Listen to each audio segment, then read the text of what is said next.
নমস্কার বন্ধুরা, আমি চলে এসেছি তোমাদের প্রিয় চ্যানেল স্টক ট্রাভেলার। বন্ধুরা, আজকে যে ভিডিওটা বানিয়েছি নিজে কোনো সিলেক্ট করা স্টক বা তার অ্যানালিসিস নিয়ে নয়। আজকে যে বিষয়টা নিয়ে ভিডিওটা বানিয়েছি সেটা হচ্ছে, আমার এক দর্শক বন্ধু আছে, সে আমাকে মেল থ্রুতে একটি মেল করে এবং সেখানে সে দুটি স্টক নিয়ে খুব কনফিউজ আছে যে কোন স্টকটাতে সে ইনভেস্ট করলে ভালো রিটার্ন পেতে পারে। সেই দুটি স্টকের মধ্যে আমাকে ফান্ডামেন্টাল অ্যানালিসিস করে দিতে বলেছে। তো আমি পুরোপুরি ফান্ডামেন্টাল অ্যানালিসিসে যাব না, এই কারণেই কারণ দুটোই পেনি স্টক এবং দুটোরই প্রাইস একদম 20 টাকার নিচে এবং কোম্পানি দুটি পাওয়ার সেক্টরের সাথে জড়িত।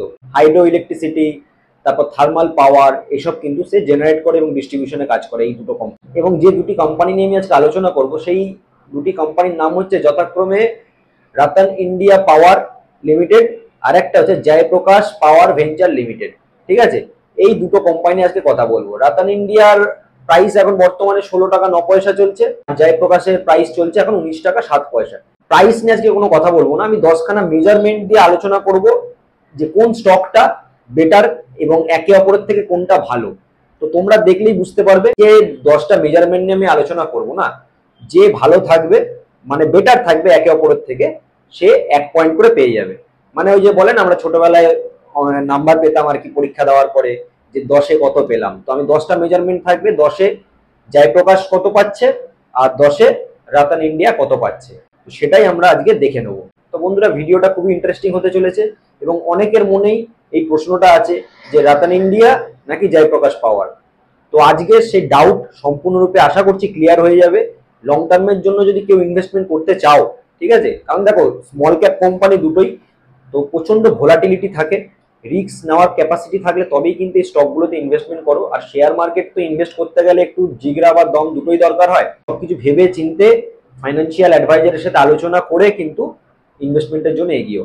ভিডিওটা শুরু করার আগে একটাই কথা বলবো বন্ধুরা, আমার চ্যানেলে একদম যারা নতুন, এখনো পর্যন্ত যারা চ্যানেলটি সাবস্ক্রাইব করোনি তারা অবশ্যই চ্যানেলটি সাবস্ক্রাইব করে দাও, পাশের বেল আইকনটা প্রেস করে দাও।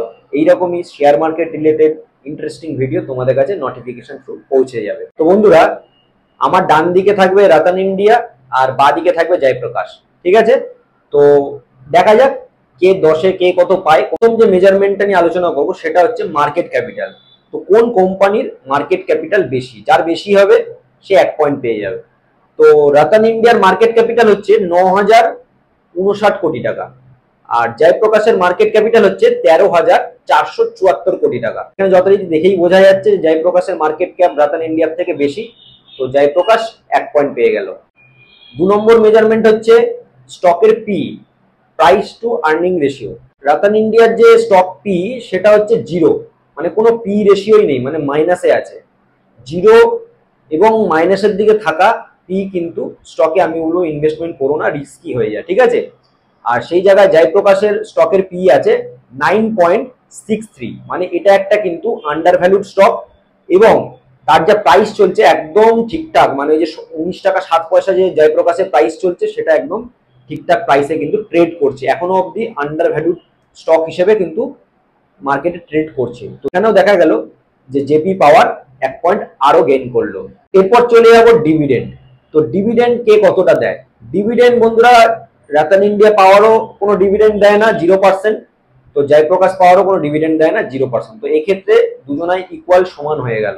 ঠিক আছে, তো দুজনাই 1-1 করে পয়েন্ট পাবে, রতন ইন্ডিয়া 1 আর জয়প্রকাশ 1। চলে যাবো আরওই, return of equity. আরওই Ratan India পাওয়ারের 0% আর জয়প্রকাশ পাওয়ারের আরওই হচ্ছে 12.8%। মানে এক্ষেত্রেও দেখা যাচ্ছে রিটার্ন অফ ইকুইটির দিকেও জয়প্রকাশ পাওয়ার এগিয়ে আছে। তো এক্ষেত্রে জয়প্রকাশ পাওয়ার 1 পয়েন্ট আরো পেয়ে গেল। এরপরে চলে যাব ডেট, মানে হচ্ছে মার্কেটে কোন কোম্পানি কত ধার দেনা আছে, যার বেশি থাকবে সে অবশ্যই মাইনাস হবে। ঠিক আছে, তো রতন ইন্ডিয়ার ডেট আছে 3,562 কোটি টাকা। ঠিক আছে, আর জয়প্রকাশ পাওয়ারের ডেট আছে 4,246 কোটি টাকা। তো এক্ষেত্রে দেখা যাচ্ছে যে জয়প্রকাশের মার্কেটে ধার দেনা বেশি আছে, কিন্তু মার্কেটে যেমন ধার দেনা বেশিও আছে তো মার্কেট ক্যাপিটালটাও তো বেশি তার। এক্ষেত্রে আমরা দেখে নেব date to equity ratio.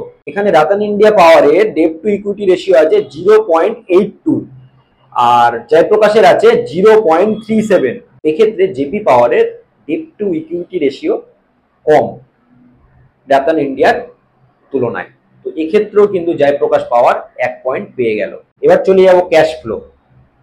Rattan ইন্ডিয়ার ক্যাশ ফ্লো আছে 2024-এর মার্চ পর্যন্ত -58 করোড়, মানে কোনো ক্যাশ নেই, উল্টে মাইনাসে আছে। তো আর জয়প্রকাশ পাওয়ারের আছে মার্চ 2024 পর্যন্ত -28 করোড়। তো এক্ষেত্রেও দেখা যাচ্ছে যে জয়প্রকাশ পাওয়ারের থেকে রাতান ইন্ডিয়ার ক্যাশ ফ্লো কিন্তু অনেক কম আছে। তো এক্ষেত্রেও জয়প্রকাশ পাওয়ার 1 পয়েন্ট পেয়ে গেল। চলে আসবো রিজার্ভ। রাতান ইন্ডিয়া পাওয়ারের রিজার্ভ হচ্ছে -1,006 কোটি টাকা, আর জয়প্রকাশ পাওয়ারের রিজার্ভ হচ্ছে 4,614 কোটি টাকা। তো এক্ষেত্রেও রাতান ইন্ডিয়া পাওয়ারের থেকে জয়প্রকাশ পাওয়ার কিন্তু 1 পয়েন্টে আবার এগিয়ে গেল। এবার চলে আসবো টোটাল অ্যাসেট, মানে কোম্পানি টোটাল অ্যাসেট কত আছে। রাতান ইন্ডিয়া পাওয়ারের টোটাল অ্যাসেটের পরিমাণ হচ্ছে 9,566 কোটি টাকা, আর জয়প্রকাশ পাওয়ারের টোটাল অ্যাসেটের পরিমাণ হচ্ছে 17,303 কোটি টাকা। তো এক্ষেত্রে জেপি পাওয়ার আরো 1 পয়েন্ট পেয়ে এগিয়ে গেল। এবার চলে আসবো যে দুটি কোম্পানি তার ইনভেস্টরদের লাস্ট 1 বছরে কত কে রিটার্ন দিয়েছে। ঠিক আছে, রাতান ইন্ডিয়া পাওয়ার লাস্ট 1 বছরে তার ইনভেস্টরদের রিটার্ন দিয়েছে 244%, মানে মাল্টিব্যাগার রিটার্ন দিয়েছে বন্ধুরা, প্রায় 250%-এর মতো রিটার্ন দিয়েছে। আর জয়প্রকাশ পাওয়ার হচ্ছে 227%, মানে এও মাল্টিব্যাগার রিটার্ন দিয়েছে, কিন্তু তুলনামূলক একটু কম রাতান ইন্ডিয়ার থেকে। তো এক্ষেত্রে রাতান ইন্ডিয়া পাওয়ার কিন্তু 1 পয়েন্ট গেইন করলো। এবার বন্ধুরা চলে আসবো লাস্ট পয়েন্টে বা লাস্ট ডিফারেন্স দুটো কোম্পানির মধ্যে, 10 নম্বর পয়েন্ট। সেটা হচ্ছে লাস্ট 3 বছরে তার সেলসের গ্রোথ কি আছে। রাতান ইন্ডিয়া পাওয়ার লিমিটেডের লাস্ট 3 বছরের সেলস গ্রোথ আছে 29.2%, আর সে জায়গায় জেপি পাওয়ারের আছে 27%, মানে 2% মতো কিন্তু কম আছে। তো এক্ষেত্রে রাতান ইন্ডিয়া পাওয়ার কিন্তু 1 পয়েন্ট গেইন করলো। বন্ধুরা এবার আমরা চলে আসবো আলটিমেট রেজাল্টে। রেজাল্ট কি বলছে, রাতান ইন্ডিয়া পাওয়ার লিমিটেড 10-এ 3 পেয়েছে, আর জয়প্রকাশ পাওয়ার ভেঞ্চার লিমিটেড 10-এ 8 নম্বর পেয়েছে। তো নর্মালি দেখো, একটা শেয়ার বিবেচনা করার ক্ষেত্রে বা লং টার্মে ইনভেস্টমেন্টের ক্ষেত্রে কিন্তু আরো অনেক কিছু দেখতে হয়। তার লাস্ট কোয়ার্টারের রেজাল্ট কেমন হয়েছে, তার সেলস গ্রোথ, তার প্রফিট গ্রোথ, নেট প্রফিট, তার সারা বছরের কি সেলসের গ্রোথ আছে, এবং এই জিনিসগুলো দেখতে হয়। তার প্রমোটার হোল্ডিং, তার এফআইআই ইনভেস্টমেন্ট, ডিআইআই ইনভেস্টমেন্ট, এই জিনিসগুলো আরো অনেক কিছু দেখতে হয়। তো সবকিছু তো একসাথে এই একটা ভিডিওতে দেখা সম্ভব নয় বা আলোচনা করা সম্ভব নয়। তো সেই জন্য আমি চেষ্টা করলাম ছোট করে 10টা ডিফারেন্স দুটো কোম্পানির মধ্যে। তো মোটামুটি এইটুকু জিনিস দেখে তো বুঝতেই পারছো যে কোন কোম্পানিটা বেটার একে অপরের থেকে।